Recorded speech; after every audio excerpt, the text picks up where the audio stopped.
pagi siswa-siswi SMA Kristen Terang Bangsa. Dimanapun kalian berada saat ini, mari sebelum kita mulai pembelajaran jarak jauh hari ini, kita datang kepada Tuhan. Kita mau naikkan doa-doa kita, ucapan syukur kita kepada Tuhan. Kita mau naikkan pertolongan kita kepada Tuhan, biar Dia yang senantiasa ada menolong dalam setiap hidup kita. Kita angkat satu pujian bersama-sama, pertolongan. Hatiku tenang berada dekatmu, Kaulah jawaban hidupku. Hatiku tenang berada dekatmu, Kau yang pelihara hidupku. Pertolonganmu begitu ajaib, Kau telah memikat hatiku. Di saat aku tak sanggup lagi, di situ karyamu bekerja.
setiap pertolongan-Mu dalam setiap kehidupan kami.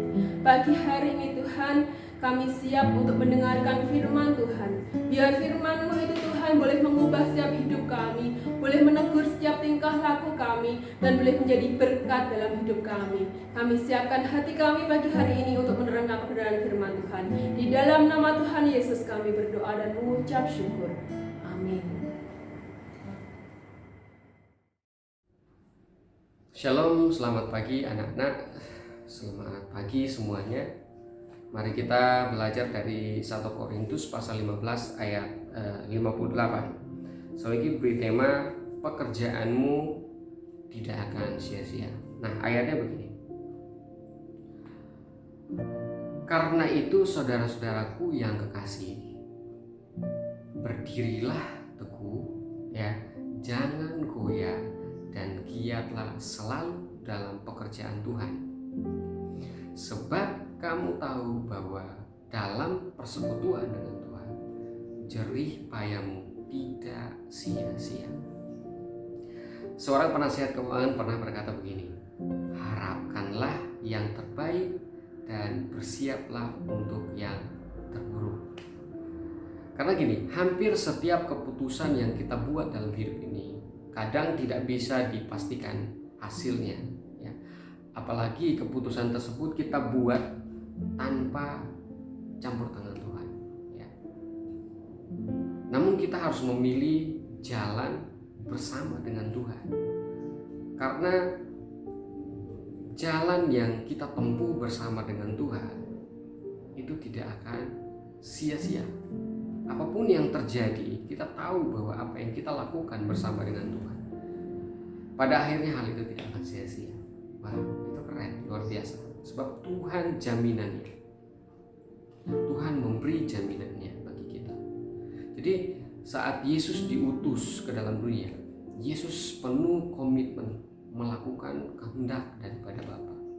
Yesus itu bukan sekedar hanya melakukan kehendak Bapa, tetapi juga didasari oleh visi yang jelas yang diterima olehnya dari Bapa. Seperti yang tertulis dalam Matius pasal 20 ayat 28. Anak manusia datang bukan untuk dilayani, melainkan untuk melayani dan untuk memberikan nyawanya menjadi tebusan bagi banyak orang. Ya, perhatikan itu. Tuhan Yesus melakukan itu sekalipun dengan konsekuensi yang sangat berat. Dia tetap teguh, tetap giat dalam melakukan apa yang menjadi visinya untuk datang ke dunia ini. Sekalipun harganya dibayar dengan nyawa. Tapi Tuhan Yesus tidak peduli dengan itu. Dan hasilnya itu tidak sia-sia. Hasilnya itu kita saat hari ini. Kita bisa percaya Tuhan, kita masih bisa bernafas, kita masih makan, kita masih bisa bergerak, kita masih bisa minum, kita masih bisa melakukan kegiatan kita dengan baik. Semua karena perjuangan Tuhan, semua karena kebaikan Tuhan, semua karena pengorbanan Tuhan disalib buat kita. Wah, itu hal yang bagi saya ini sangat luar biasa. Jaminan Tuhan sangat luar biasa bagi setiap kita. Oleh sebab itu tetap teguh, tetap kuat di dalam Tuhan. Amin ya. Yesus mengerjakan visi itu penuh dengan ketaatan dan tak tergoyahkan oleh apapun. Meskipun harus menghadapi resiko yang seperti saya bilang sangat besar.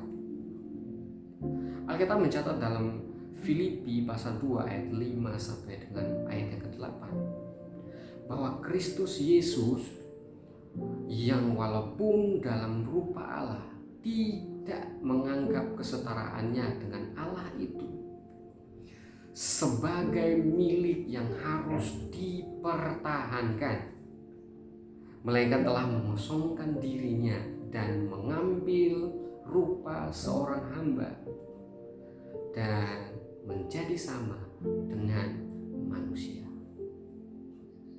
Dan dalam keadaan sebagai manusia itu, ia telah merendahkan dirinya serendah-rendahnya dan taat sampai mati, bahkan sampai mati di kayu salib. Wah, itu sesuatu yang luar biasa.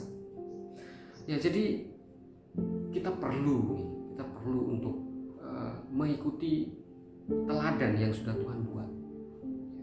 Jadi oleh sebab itu Rasul Paulus memberi nasihat kepada kita semua, kepada orang percaya, agar setiap kita meneladani apa yang dilakukan oleh Yesus, yang taat sampai mati di atas kayu salib. Ya, dalam keadaan apapun, hendaknya kita tetap teguh, tidak goyah, dan semakin giat dalam melayani Tuhan, dalam melakukan aktivitas kita. Kita sebagai murid, kita sebagai siswa, kalau disuruh belajar, kita belajar. Karena kita tahu bahwa saat kita rajin belajar, Tuhan akan pakai kita, Tuhan akan lihat itu, dan membuat masa depan kita menjadi indah. Oleh sebab itu, tetap teguh di dalam Tuhan, tetap semangat, ya, tetap semangat di dalam Tuhan. Sebab apapun yang kamu lakukan tidak akan sia-sia. Ya, jadi kata teguh dalam bahasa aslinya berarti setia dalam melakukan pekerjaan kita. Dari dalam kesetiaan itu terdapat komitmen yang sangat tinggi. Jadi ingat, perjalanan kekristenan itu tidak mudah. Ada banyak ujian dan tantangan yang harus kita hadapi, ya. Namun Tuhan berjanji akan memberikan kekuatan kepada setiap kita, setiap kalian, setiap kita, ya. Seperti yang disampaikan oleh Rasul Paulus dalam Filipi pasal 4 ayat yang ke-13, bahwa segala perkara dapat kutanggung di dalam Dia. Kalian tanggung di dalam Dia yang memberikan kekuatan kepada kalian, memberikan kekuatan kepada kita. Jadi kalau kita mengandalkan kekuatan kita sendiri, kita tidak akan mampu dan pasti akan gagal, ya. Jadi andalkan Tuhan. Akhir-akhir ini tidak sedikit orang Kristen, orang percaya yang tidak lagi giat dalam melayani Tuhan, ya. Ibadah kendor, berdoa kendor, pelayanan kendor, ya, dan sebagainya, ya. Karena masalah atau penderitaan yang mereka alami, ya, mereka tidak tanggung bersama dengan Tuhan. Namun harusnya ketika kita berada di dalam ujian, kita harus melekat kepada Yesus sebagai pokok anggur kita. Sebab di luar Dia kita tidak dapat berbuat apa-apa, apalagi hidup teguh. Itu tertulis dalam Yohanes pasal 15 ayat 5. Ya, jadi mari kita terus koreksi hidup kita, ya. Hidup kalian terus dikoreksi. Apakah kita sudah melenceng dari kehendak Tuhan? Jika ya, mari kita perbaharui komitmen kita. Jika tidak, terus semangat, terus giat, terus teguh dalam Tuhan, ya. Bila kita terus teguh dalam melakukan kehendak Tuhan, Dia akan mempercayakan perkara-perkara besar kepada kita, ya. Meskipun itu harus dimulai dari perkara-perkara kecil terlebih dahulu, ya. Jadi pesan Salengki pagi hari ini, tetap semangat untuk mengerjakan tugas dan tanggung jawab kalian sebagai peserta didik, ya. Tetap kuat, tetap teguh, tetap setia dalam melakukan tugas dan tanggung jawab kalian. Percayalah bahwa ketika kalian setia, ketika kalian teguh, maka Tuhan pasti melihat perjuangan kalian dan Tuhan akan berjuang untuk kalian. Kita tahu bahwa Tuhan telah menyediakan masa depan yang gilang gemilang bagi setiap kita yang percaya kepadanya. Oleh sebab itu, bersemangatlah, teguhlah, bersiap sedia dalam segala hal. Mari kita berdoa. Terima kasih Tuhan Yesus, kami sudah dengar firman-Mu.